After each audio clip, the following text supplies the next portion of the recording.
Hello, this is KC9WWH.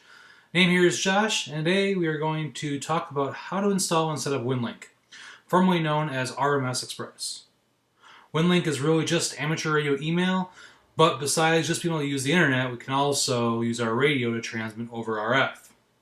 Today, however, we are just going to be discussing Winlink over the internet via a mode called telnet. So let's get started. First things first, you're going to open up your favorite internet browser and head over to winlink.org. Here we will click on My Account.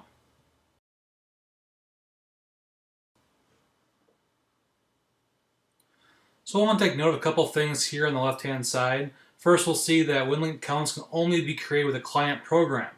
So we cannot create it online. We have to download the software first to install. You're also going to need a valid amateur radio license or a license from a participating government agency. And right here, how to get an account. Alright, so first thing we're going to want to do is download Winlink Express. One thing we'll put at the bottom here is that if you do not sign in at least once every 400 days, your account will automatically be purged. And as it states at the bottom there, webmail does not count. So have to use the client software. Alright, so let's go ahead and download Winlink Express. Here we're going to click on Download Winlink Express at the bottom of the page. And it will begin downloading. Once we're done there, and click Open.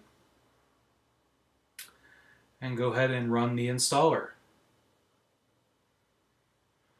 And we'll basically just click Next through here, using the defaults. Unprompted, yep, we'll enter that. Awesome. And we're done. Cool. Awesome. So we can minimize everything here.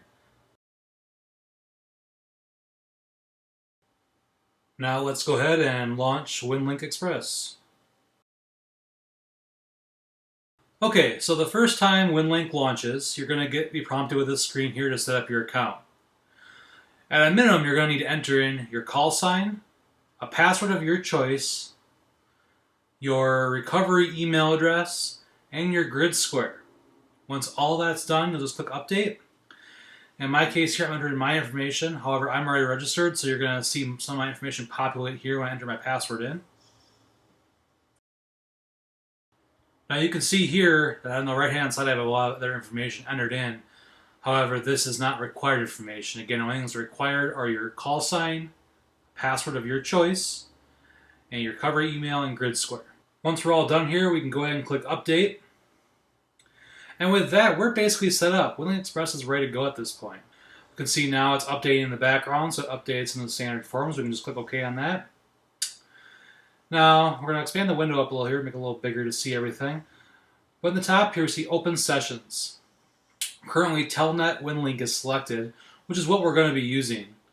But if we click on the drop-down box here, we will see a lot of other selections we can choose from as well. Now, most of these are for using the radio over RF. But we're going to go ahead and use Telnet Winlink in this case. So once we've done that, we can click Open Session. Now we are going to get a prompt here that says we have to wait at least 180 seconds. And that is because we just created our new account and we have to give the system time to populate that account before we can actually use it. So while we're waiting for that, let's take a look at a couple other things. First off, we go up to Settings here, and then we'll go to Winlink Express Properties. Here we can get back to where we were initially when we set up.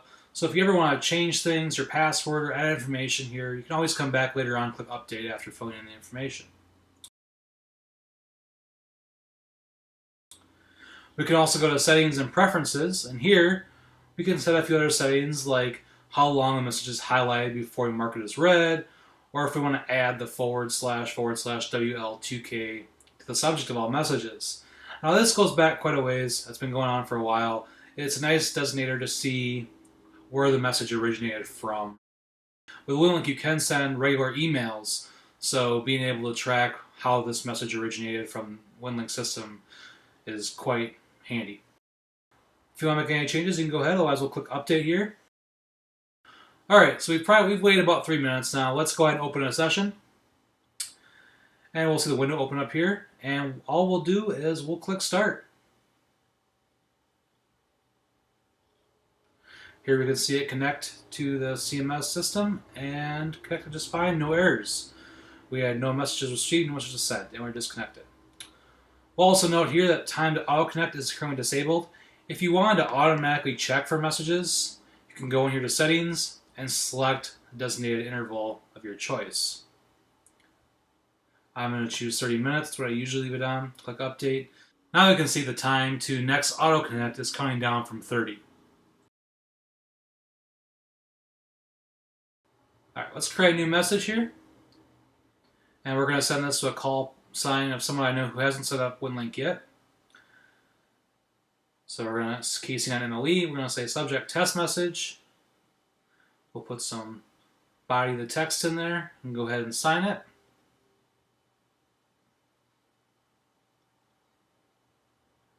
And now, unlike traditional email where you just click send, with RMS Express or Winlink, you have to click post to outbox. And here we'll see in our outbox that we have one message waiting to be sent. Now normally this would wait till your session timer hits 0 and then connect and send. We can speed it up by clicking start. And now it'll go through and we can see sending message. It's got a sending 3LFR, that's just the message identifier. It completed the message send and disconnected. So we've successfully sent a message now to a call sign. We'll also see on the left hand side here that our outbox went to 0 and now we have one sent item as well. Alright, let's go ahead and let's check and see if we got a message back at all from the system. We'll go back to our session window here and then click start.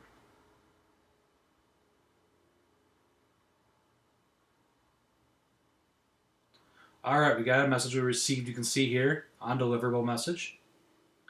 And if we go actually into our inbox and look at it, we can see, yep, this warning only applies to case MLE. This call sign is not known or is invalid, which we expected because we know the user has not registered yet.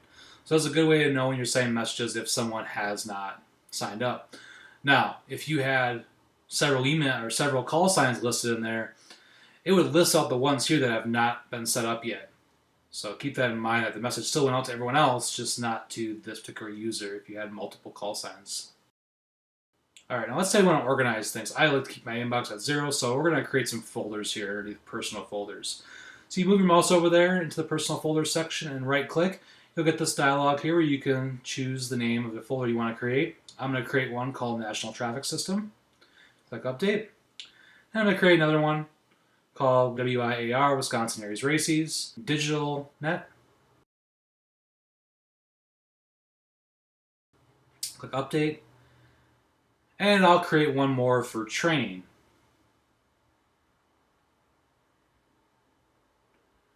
Now if I want to move a message to a folder, I can highlight the message here, and this top drop-down box where it says Move To, I can select the folder of choice, in this case Training, and click Move To. Just like that, we move the message to the training folder. And that's it. Winlink is pretty simple to use, pretty easy to set up, especially with the telnet aspect. So hopefully this will help you out, get you going here. If you ever want to send a message to someone, feel free to shoot me a message. Again, my call sign is KC9WWH. I'll be happy to respond to you and do a little QSO with you. So anyway, have a great day. 73 KC9WWH is clear.